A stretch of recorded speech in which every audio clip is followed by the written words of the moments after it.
आप सभी लोगों को राधे राधे। जय श्री राम, साहब बंदगी और जय सच्चिदानंद। मैं दिनेश मिश्रा।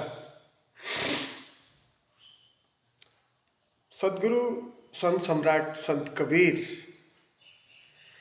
की एक वाणी है कि एक राम दशरथ का बेटा, एक राम घट घट में लेटा, एक राम का जगत पसारा और एक राम जगत से न्यारा।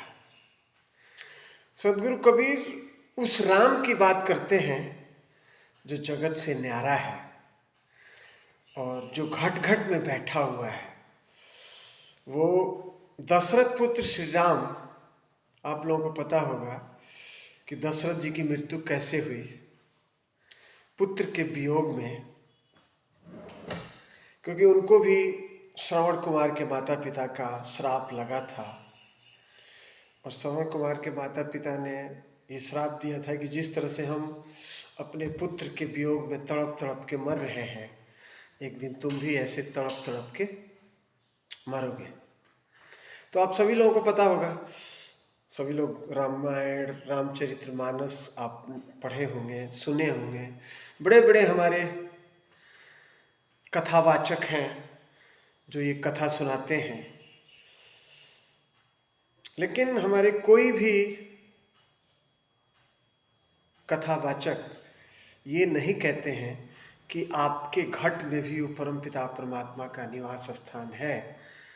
ये हमारे सदगुरु श्री प्रेम रावत जी उत्तराखंड वाले, वो कहते हैं कि घट घट में वो परम पिता परमात्मा का अंश विराजमान है। तो हम बोल रहे हैं क्योंकि सदगुरु कबीर पूरा जीवन अपने माता पिता को उन्होंने भगवान माना और किसी भी उनके दरवाजे पे साधु संत आया तो उसका बिना भोजन कराए वो नहीं भेजे। जो भी उनकी इच्छाएं उनके पास होता था वो देते थे। और पूरा जीवन उन्होंने कर्म किया, मेहनत किया और इस धरा से गए। एक दिन हम भी इस धरा से जाएंगे, ये तो प्रकृति का नियम है कि आना और जाना ये तो लगा रहेगा। आप लोग गुरु नानक देव का नाम आप लोगों ने सुना है। गुरु नानक जी के पिता ने 20 रुपया दिया था सच्चा सौदा करने के लिए। उस 20 रुपये से उन्होंने साधु संतों को खाना खिलाया और आज भी पूरे विश्व में गुरुद्वारा है जहाँ पे कोई भी धर्म या मजहब, चाहे हिंदू हो, मुसलमान हो, सिख हो, ईसाई हो, कोई भी वहाँ पे जाके खाना खा सकता है।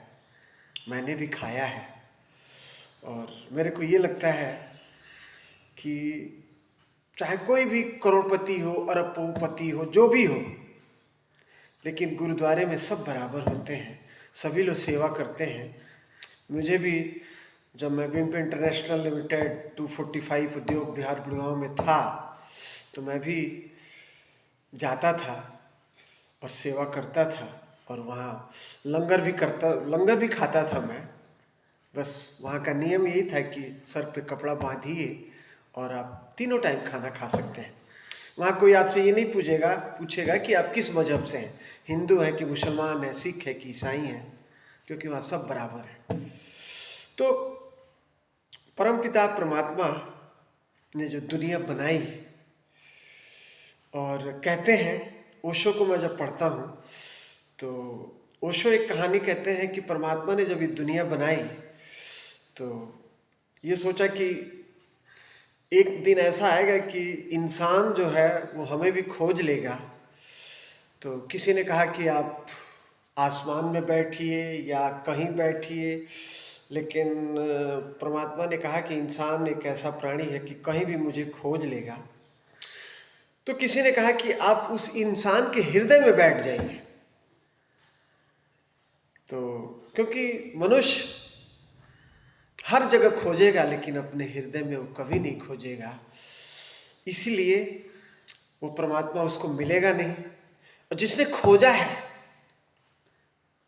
बाबा नानक की भी वाणी है और गुरु कबीर की भी वाणी है कि जिन ढूंढा तिन पाइया, गहरे पानी पैठ, मैं बपुरा बूढ़न डरा, रहा किनारे बैठ।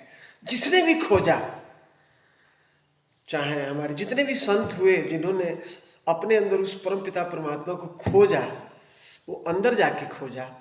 बाहर तो सब प्रकृति का बनाया हुआ है, पेड़ पौधे पहाड़ रेगिस्तान, और ये आप लोग जानते ही हैं, आप लोग ज्ञानी हैं। कोशिश कीजिए सच्चाई के राह पे चलते हुए उस परमपिता परमात्मा को, क्योंकि मनुष्य जीवन पाने का असली मकसद यही है कि हम मोक्ष की प्राप्ति कर लें। और मोक्ष की प्राप्ति का मतलब है कि इस धरा पे दोबारा आवागमन से मुक्त होना। इसीलिए सबको राधे राधे, साहब बंदगी, जय सच्चिदानंद।